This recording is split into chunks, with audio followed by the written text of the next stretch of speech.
Assalamualaikum warahmatullahi wabarakatuh. Perkenalkan, kami dari kelompok 5 FM21B akan mempresentasikan rheumatoid arthritis.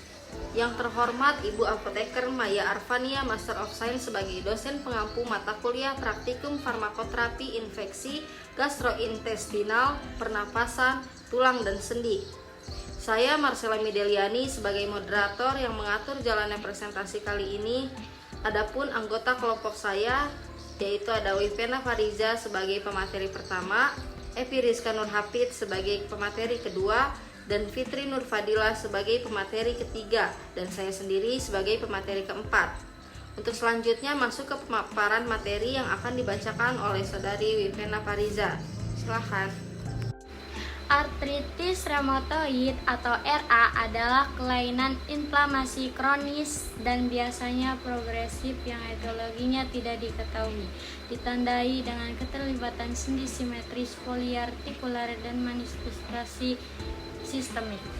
Pendahuluan, reumatoid arthritis atau RA adalah penyakit autoimun yang etiologinya belum diketahui dan ditandai oleh sinusitis erosif yang simetris dan pada beberapa kasus disertai keterlibatan jaringan ekstraartikular.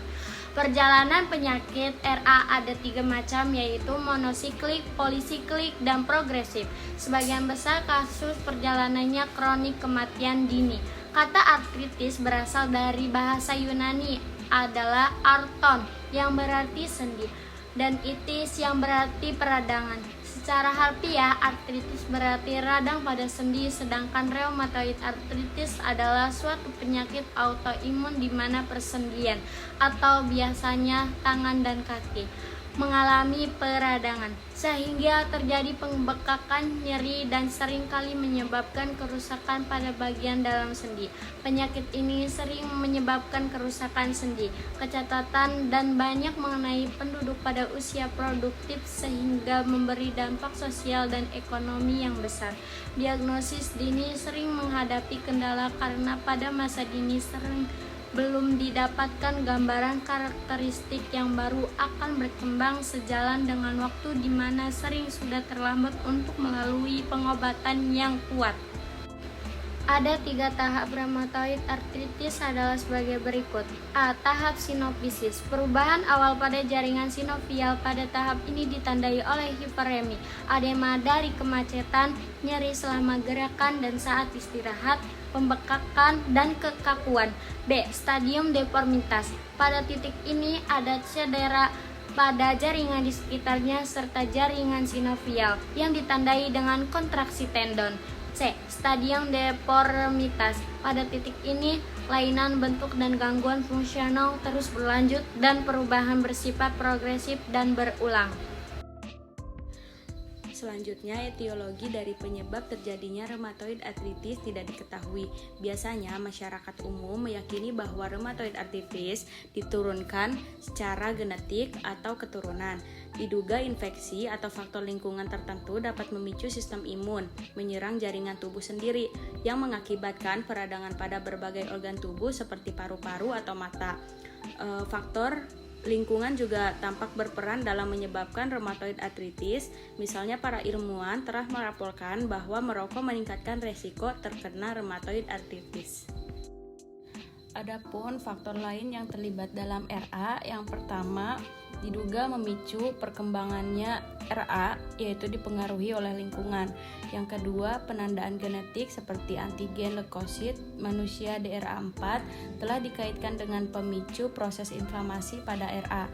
Yang ketiga, aktivasi limfosit T yang bergantung pada antigen yang menyebabkan proliferasi lapisan sinovial.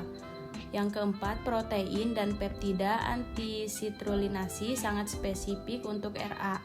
Yang kelima, faktor nekrosi tumor dan IL-1, IL-6, IL-8 dan faktor pertumbuhannya memperbanyak proses inflamasi.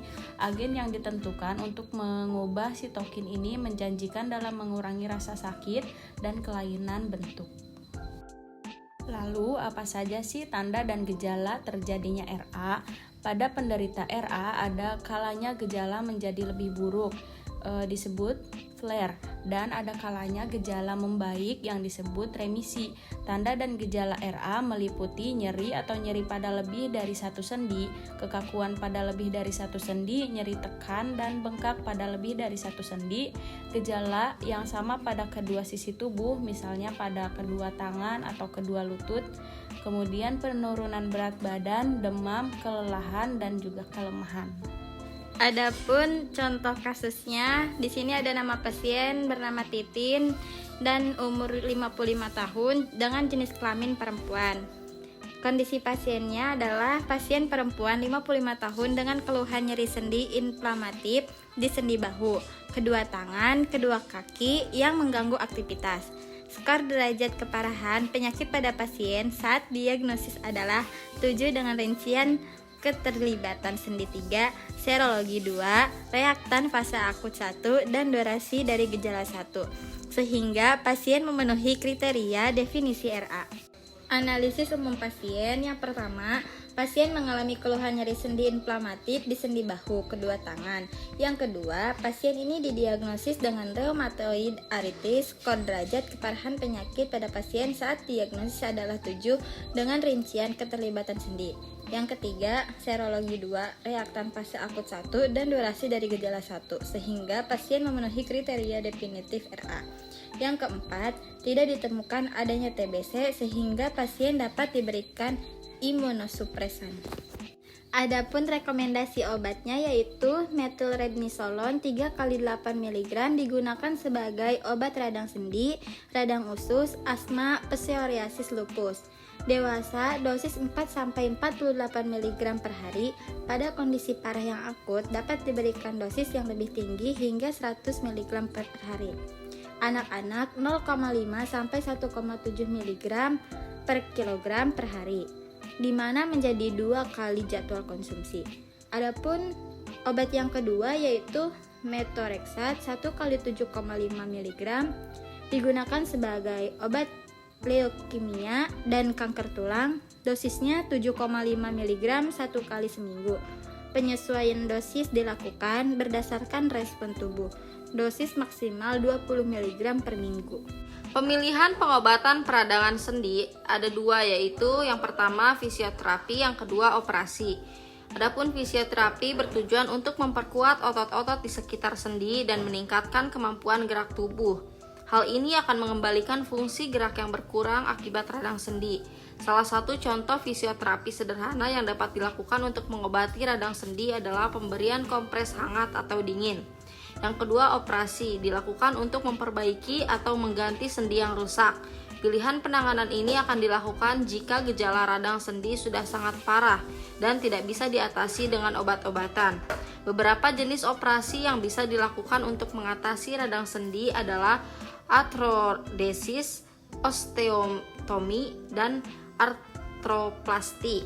Adapun kesimpulan dari pemaparan materi yang telah kami sampaikan yaitu penyakit autoimun kronis yang dikenal sebagai rheumatoid arthritis atau RA didefinisikan oleh peradangan membran sinovial pada sendi yang sebagian besar mengkhawatirkan gejala lain dari RA termasuk kelelahan, kekakuan, dan nyeri pada sendi. Meskipun penyebab pasti rheumatoid arthritis atau RA tidak diketahui saat ini, berbagai teori menunjukkan bahwa unsur-unsur berikut mungkin terlibat dari mekanisme kekebalan tubuh atau antigen antibodi, termasuk masalah metabolisme, genetika, interaksi antara IgC dan variabel rheumatoid, dan faktor lingkungan atau pekerjaan dan psikologis dan nutrisi. Mungkin cukup sekian yang bisa kami sampaikan. Silahkan jika ada pertanyaan yang ingin disampaikan boleh disampaikan di kolom komentar. Terima kasih, kurang lebihnya mohon maaf. Wabillahi taufiq walhidayah. Wassalamualaikum warahmatullahi wabarakatuh.